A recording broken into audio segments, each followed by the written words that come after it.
তাহলে কিছু মানুষ সারা জীবন স্যালারির জন্য নিজের সময় বেঁচে দেবে, আর কিছু মানুষ কোনোদিন নিজের সময় বেঁচবে না, লোকের সময়কে কিনবে। এটাকে বলে টিম বানানো।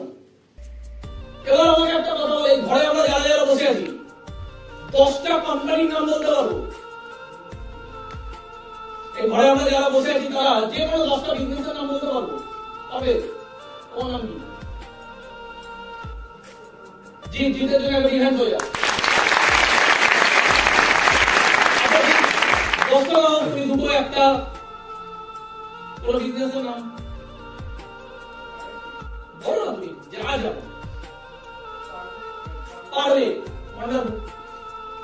পারলে আছে, নেসলে আছে, ব্রিটানিয়া আছে, বিস্কুটেরই কত কোম্পানি আছে। আজকে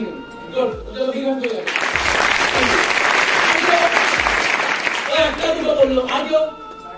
টাটা, আর কেউ? রিলায়েন্স, আর কেউ? মাইক্রোসফট, আর কেউ? টাটা, আর কেউ? আইটিসি, গুড, আর কেউ? अजंता, नाइकी, कत बेरोच्छे, Swiggy, Zomato, Uber, Flipkart, Amazon, प्रचुर আছে তো, ফুডপাইশো, নেটমাইন্ট্রি আছে কি নেই? Good good question. তাহলে এতগুলো বিজনেসের নাম আমরা জানি। এবার ফার্স্ট সেকেন্ড কোশ্চেন, এরা একা কাজ করে না, এদের নিচে লোক কাজ করে। এদের মধ্যে একটা কোম্পানির নাম বলো যার মালিক একাই কাজ করে। একটা কোম্পানির নাম বলতে পারবে না। তোমাকে যে 4টে আছে তাকে জিজ্ঞেস করবে এই কোশ্চেনটা। তোমাকে যে 4টে আছে তাকে কোশ্চেনটা জিজ্ঞেস করবে যে ভারতবর্ষ না ওয়ার্ল্ডের মধ্যে তুই 10টা কোম্পানির নাম বলে, এরকম নাম বলবে। ওকে বলে একটা কোম্পানির নাম বল যার মালিক একা কাজ করে, যার নিচে টিম নেই। তাহলে সবার নিচে টিম আছে? থার্ড কোশ্চেন, যদি টিম সবার নিচে আছে, থার্ড কোশ্চেন, টিম লাগে কেন? আমরা এই ঘরে যারা বসে আছি মোটামুটি এডুকেটেড তো, সবাই শিক্ষিত তো, যে কোনো জিনিসকে বুদ্ধি বিচার করতে পারি তো। তাহলে থার্ড কোশ্চেন হলো টিম লাগে কেন? এরা বানিয়েছে নিশ্চয় কারণ আছে, বোকা তো না। তো টিম লাগে কেন? আবার পাচ্ছি না, একজন একটা করে বলি তাহলে সুবিধা হবে। কে বলতে চাইবে বলো? বিভিন্ন কাজগুলোকে ভাগ করে করা কি করে? গুড। তার মানে আমি এক এক করে শুনছি আর এক এক করে অ্যানসার দিচ্ছি। তার মানে বললো মালিক মানে একজন যে আছে সে সব কাজ একা করতে পারবে না, তাই লোক যত থাকবে তত কাজগুলো কি ইজিলি করা যাবে। যেমন আজকে ধরে নিন tata group of industry, tata কি নিয়ে কাজ করে? এক এক করে বলি, আপনি বলুন। টাটা স্কাই, টাটা টিভি, তারপর টাটা লরি, গুড, অটোমোবাইল। তাহলে উনি 3-4টা নাম বললো। তাহলে দেখো টাটা অ্যাকচুয়ালি নুনো গেছে, চা পাতাও গেছে, টাটা টি, টাটা সল্ট, টাটা লরি বলছে মানে অটোমোবাইল, টাটা স্কাই, টাটা সোনা গেছে, সোনা গেছে তাই। আচ্ছা টাটা ঘড়ি গেছে, টাটা ঘড়িও গেছে। আচ্ছা টাটা চপ্পল গেছে, আচ্ছা টাটা মেয়েদের ব্যাগ গেছে। হ্যাঁ কি জ্যাগুয়ার বেচছে, ল্যান্ড রোভার বেচছে, আর কি কি বেচছে না? কি বেচছে না? টাটা জলের বোতল বেচছে, কি বেচছে না? টাটা স্টিল, আরো নাম বেরোবে, আরো বেরোবে। এবার কি মনে হয় টাটা এতগুলো কোম্পানি একাই সামলাচ্ছে? পারবে কোনদিন? পারবে না। লোক সারা নিজের ঘর সামলাতে পারছে না, আরো এতগুলো কোম্পানি একা সামলাচ্ছে? পারবে না। তার জন্য টিম লাগে, এগুলো সামলায় কে? টিম। এর জন্য এতগুলো কোম্পানি চলে, আর যত কোম্পানি চলে তত মানুষের কাছে পৌঁছায়। কারণ অঙ্কটা বোঝো। মুকেশ আম্বানি একটা বাড়াবাড়ি কথা বলেছিল ধীরুভাই আম্বানি, কি কারণ দুনিয়া মুক্তি নেই। কথাটা মিনিং কি? দুনিয়া মুক্তি নেই, মানে মিনিং কি? কেউ কেউ আমরা বিজনেস অনেক ছোট নজরে দেখি, যেমন আমি যখন দেখতাম আমাকে লোক ধরতে হবে, আর ধীরুভাই আম্বানি বলছে পারলো দুনিয়া মুক্তি না, মানে যত লোক পারো নিয়ে নাও। তারা কি থিঙ্কিং! আমি বলছি আমি গরিব ঘরের ছেলে, আমি লোক ধরবো, আমি ধীরুভাই আম্বানি বলছে পারলো দুনিয়া মুক্তি নেই, তারাও 5 লাখ কোটি টাকার মালিক।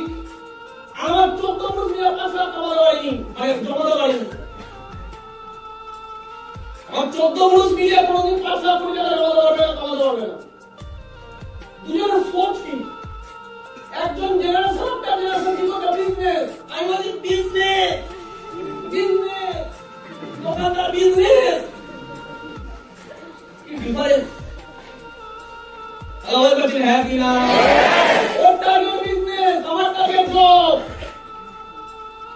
আমি বলছি আমি লোককে বলবো, আমি বলবো, ও বলছে কারণ দুনিয়া মুক্তি নেই, মানে সবাইকে নিয়ে নাও, সব তোমার, সব লোক তোমার। আমার কাছে না থিঙ্কিং। যে 50,000 টাকা কামায় সে 50,000 টাকার মধ্যে ভাবতে পারে, আর যে মিনিটে 50 লাখ টাকা কামায় তার 50 লাখ টাকার মতো সোচ আছে।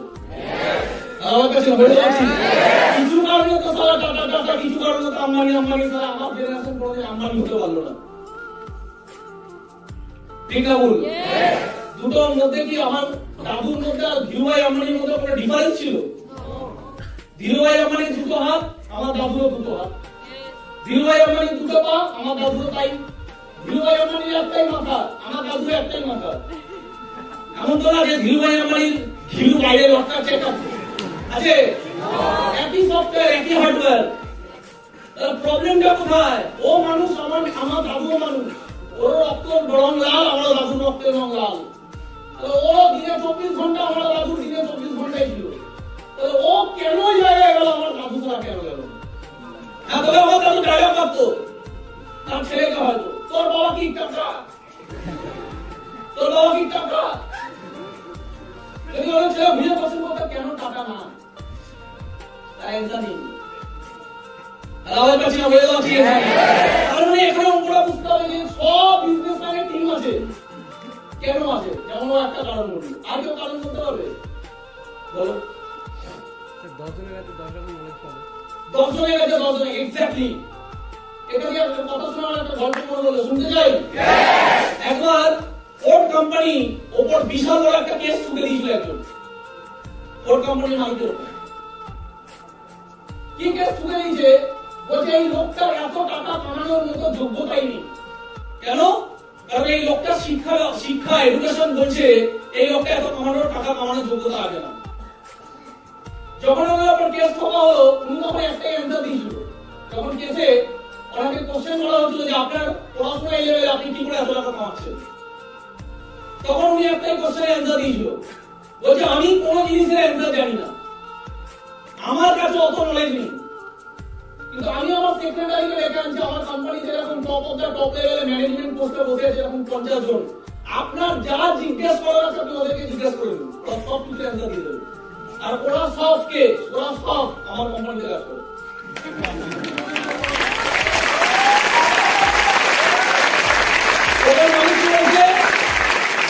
আপনার যা কোশ্চেন করার দরকার আছে আমার কোম্পানিতে টপ 50 জন ওরা ডিরেক্টর আছে, আপনি তাকে কোশ্চেন করুন, এরা সব কিছু অ্যান্সার জানে। আর এরা সব আমার কোম্পানিতে কাজ করে, এরা সব আমার এমপ্লয়ি। তার মানে আমার দুনিয়ার সব নলেজ থাকতে পারে না, কিন্তু আমার যত এদের কাছে পৃথিবীর সব নলেজ নেই, কিন্তু এরা নলেজেবল পার্সোনালিটিদেরকে নিজের কোম্পানি এমপ্লয়ি বানিয়ে দিচ্ছে।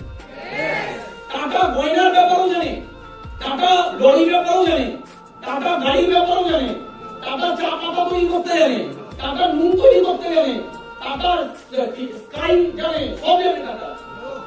ও জানে না, কিন্তু এক্সপার্ট আছে। অটোমোবাইল ইন্ডাস্ট্রি তো একজন সিইও হয়ে গেছে, যে সব জানে, অটোমোবাইল এক্সপার্ট, তাকে কিনে নিচ্ছে। পুরো বিজনেস সামলানোর মতো যার ব্রেন আছে, এমবিএ করা, বাইরে থেকে বিদেশ থেকে কোটি কোটি টাকা খরচা করে এমবিএ করেছে, তাকে কিনে নিচ্ছে। সে বিজনেস হ্যান্ডেল করছে, টাকা করছে। পৃথিবীতে একটা কারণে মানুষ আছে ট্যালেন্টের পিছনে জীবন কাটিয়ে দিচ্ছে। ট্যালেন্ট, আমার ছেলে এত ট্যালেন্টেড হবে, আমার ছেলে এমএ করবে, আমার ছেলে বিয়ে করবে, বিয়ে করে জানি না কি করছে, বিয়ে তো করছে। এত মাইন্ডসেট হয়ে গেছে যে আবার ডিভোর্স হওয়ার পর আবার বিয়ে করছে। হ্যাঁ কি না?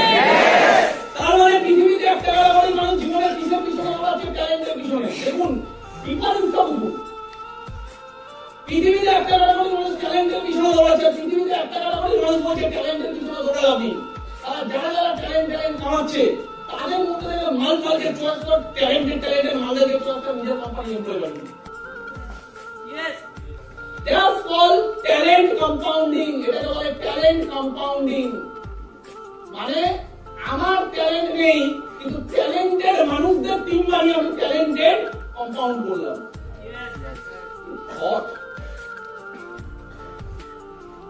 তাহলে টিম কেমন লাগে বুঝতে পারছি? সেকেন্ড, আমি কাজ করলে ছোটবেলায় আমরা পড়াশোনা করেছি, তুমি একা যদি একটা কাজ 10 দিনে করো, তুমি একা এই কাজটা 10 দিনে করবে, 100 জন মিলে করলে এই কাজটা একদিন হয়ে যাবে। করেছি, ওরা ঘন্টা করেছি, করেছি না? ওরা লিখেছি, মার্কস পেয়েছি, জীবনে অ্যাপ্লাই করি। তুমি একা যে কাজটা 10 দিনে করবে, যখন 10 জন মিলে সেই কাজটা করবে সেটা একদিনে হয়ে যাবে। করেছি না করিনি? করেছি, জীবনে কোথায় অ্যাপ্লাই করেছি? করিনি। বিজনেসম্যানদের যাদের নাম বললাম তারা জীবনে অঙ্কটাকে অ্যাপ্লাই করেছে, তারা একা কাজ করে না। করে না, তুমি বুঝে দাও, তারা একা কাজ করে না। তাদের টিম কেন আছে? কারণ তারা একটা জিনিস বোঝে, তারা একটা জিনিস বোঝে যে আমি যতই মেহনত করি 24 ঘন্টায় কতক্ষণ করতে পারবো, যতই করতে পারি 24 ঘন্টায় কতক্ষণ করতে পারবো। যেটা বললো সারা আমি 24 ঘন্টায় করে দেবো, 7 দিন পরে পোস্টার হয়ে যাবে। হ্যাঁ কি না? 7 দিন পরে কোথায় চলে গেছে? ক্যালেন্ডার হয়ে গেছে। তার মানে 24 ঘন্টার মধ্যে মানুষ হাইস্ট কতক্ষণ কাজ করতে পারে? 16 ঘন্টা। ঠিক বলছি? ইয়েস। কিন্তু এই মানুষগুলো কি দেখেছে? এই মানুষগুলো দেখেছে যদি আমার নিচে 10,000 মানুষ কাজ করে, তাহলে 10,000 মানুষ যদি 8 ঘন্টা করে যায়, 10 ঘন্টা করে যায়, আমার দিনে 1 লাখ ঘন্টার কাজ হবে। এবার বলুন 10 ঘন্টার কাজ, 16 ঘন্টার কাজ একটা মানুষকে বড় জায়গায় নিয়ে যাবে না 10 লাখ ঘন্টার কাজ একটা মানুষকে বড় জায়গায় নিয়ে যাবে? আজকে এই হলটা আমরা বসে আছি, এই হলটা কি একটা মানুষ বানিয়েছে? অনেক মানুষ মিলে বানিয়েছে। আজকে এই হলটাকে আমরা যদি ধরি, হলটাকে ভাঙার একটা প্রোগ্রাম করলাম, আমরা হলটাকে মিলে ভাঙবো। একজনকে যদি দায়িত্ব দেওয়া হয় তুমি বসে বসে ভাঙো, ও ভাঙতে ভাঙতে ভাঙতে ভাঙতে কতদিন লাগাবে? কিন্তু যদি 1 লাখ মানুষকে 10,000 মানুষকে কাজে লাগিয়ে দেওয়া যায় তাহলে ইজি হবে, ইজি, সময় কম লাগবে, খাটনি কম লাগবে, ইজি হয়ে যাবে। এর জন্য বলে বড় কাজ যদি করতে হয়, কে বলেছে কথাটা? ওয়ার্ল্ডের সবথেকে বড় বিজনেসম্যানদের মধ্যে একজন, যার নাম স্টিভ জবস। উনি বলছে যদি মহান কাজ করতে হয়, বড় কাজ করতে হয়, টিম বানিয়ে করো। কি বলেন কথাটা বুঝতে পারছি? হ্যাঁ কি না? তার মানে যে কোনো কাজ কঠিন থেকে সোজা হয়ে যায়, যে কোনো কাজ, যে কোনো কাজে কম সময় লাগে, যে কোনো কাজ মাটলি হয়ে যায় যদি সেখানে টিম ওয়ার্ক হয়। স্মার্ট ভ্যালু আমাকে কি শেখাচ্ছে? স্মার্ট ভ্যালু শেখাচ্ছে জীবনের প্রথম নলেজটা রাখা দরকার, সেটা হলো বিজনেস করতে হবে। আমি কোন ক্যারিয়ারটা চয়েস করছি, জব না বিজনেস? স্মার্ট ভ্যালু আমাকে এই অ্যাওয়ারনেসটা দিচ্ছে, স্মার্ট ভ্যালু আমাকে সচেতনতা দিচ্ছে। সেকেন্ড বলছে তুমি যদি বিজনেস করো, তুমি একা একটা দোকানে বসে থাকলে 40 বছর পরেও তোমাকে দোকানে বসে থাকতে হবে, তুমি কোনোদিন বড় জায়গায় যাবে না। তোমাকে নেটওয়ার্ক বানাতে হবে, তোমাকে টিম বানাতে হবে। টিম। আমরা পাড়ায় সেলুন দেখেছি, আমরা পাড়ায় সেলুন দেখেছি, সেলুন দেখেছি। কোন না কোন মানুষ সেলুন খুলেছে, সেইটা নিয়ে পড়াশোনা করেছে, চুল কাটা এক্সপার্ট হয়েছে, 10-15 বছরের এক্সপিরিয়েন্স নিয়েছে, কয়েক লাখ টাকা ইনভেস্ট করেছে, দিয়ে সেলুন খুলেছে, দিয়ে সেলুন খুলে খাটা স্টার্ট করেছে। ঠিক? কিন্তু আমার মনে হলো টাকা পড়ে রয়েছে, কি আর করবো, চলো একটা সেলুন খুলে নি, চুল তো কাটিনি, দেখি লোকের কাটা শুরু করি, তারপর দেখা যাবে। হবে মার্কেট দোকান বন্ধ করে দেবে দুদিনে। হ্যাঁ কি না? তাহলে কি করতে হবে? আগে তাকে সেটা নিয়ে এডুকেশন নিতে হবে, আগে তাকে সেটা নিয়ে শিখতে হবে কোথাও না কোথাও, আগে তাকে প্র্যাকটিস করতে হবে কোনো না কোনো সিনিয়রের আন্ডারে। তারপরে যখন সে এক্সপার্ট হবে, এবার যদি মনে করে আমি নিজের বিজনেস করবো, আগে লোকের দোকানে প্র্যাকটিস করতে হবে, আগে 10-15 বছর লোকের দোকানে খেটে দেবো। তারপরে যখন ইনভেস্ট করার ক্ষমতা থাকবে তখন একটা ছোট দোকান খুলবে। ওই ছোট দোকানে কতগুলো চেয়ার পাততে গেলে টাকা লাগে, সুন্দর আয়না কিনতে গেলে টাকা লাগে, একটু এসি লাগাতে গেলে টাকা লাগে, দুটো ছেলে রাখতে গেলে টাকা লাগে। একটা ছোট সেলুনের দোকান যেখান থেকে কোটি টাকা কামানো আসবে না, তার জন্য দেখা গেল 25-30 লাখ টাকা ইনভেস্টমেন্ট লাগে। আমার কাছে হ্যাঁ কি না? কিন্তু ওই 25-30 লাখ টাকার একটা সেলুন, ছেলেটার নাম কি? ছেলেটার নাম তপন। তপন কি মনে হয় তপন কবে মিলিয়নিয়ার হবে? কেন হবে না? কারণ ও যতদিন ওই এক খাবে, ও একটা সেলুন খুলতে ওর 2 লাখ টাকা লেগে গেছে। ওর ইন্ডিয়াতে যদি 10,000টা সেলুন থাকতো তাহলেও মিলিয়নিয়ার হতো, কিন্তু এই 10,000টা সেলুন খুলতে, একটা সেলুন খুলতে 20 লাখ টাকা, 10,000টা সেলুন খুলতে কত টাকা লাগবে? এই টাকাটা কামাবে কত, আর টাকাটা ইনভেস্ট করে দোকান খুলবে কত? আমার কাছে হয়ে গেল হ্যাঁ কি না? কিন্তু আরেকদিকে আমরা আরেকজনের নাম জানি, একই কাজ, হাবিব। জানি কি করে? কাটে না কাটায়, খাটে না খাটায়। তখন সারাদিন চুল কাটবে, দুপুরবেলা খেতে পারিনি, কাস্টমার এত বেশি। তখন তার সময় অফিস আছে, তখন বেরোতে হবে, আর বুঝতে পারবো না তখন সামলাতে হচ্ছে না। তখন সারাদিন খেটে দুপুরে খেতে পারছে না, পয়সা কামাচ্ছে, কিন্তু দুপুরে খেতে পারিনি। কেন? কাস্টমার অখুশি হয়ে চলে গেল, অন্য দোকানে চলে গেল। ঠিক না ভুল?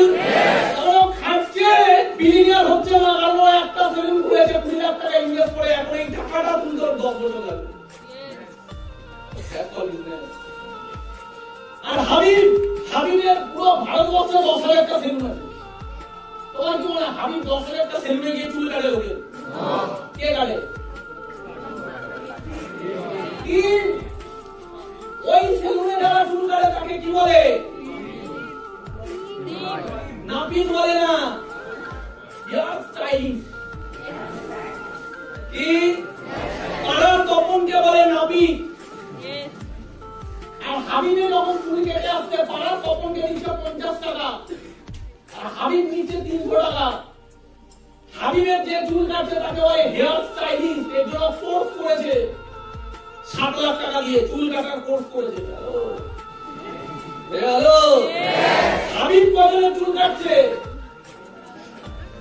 হাবিবের সেলুনে গেলে তুমি দেখছো হাবিব বসে আছে, হাবিবকে দেখে বসতে, হাবিব বসে বসে পয়সা গুনছে, দাদা তোমার 50 টাকা দিয়ে দেখেছি। হাবিব কোথায়? হাবিব দুবাইতে। হাবিব এনজয় করছে, না খেতে পয়সা আসছে। পয়সা কোথা থেকে আসছে ভাই? ও তিন মানি যে that's call business, that's call system তৈরি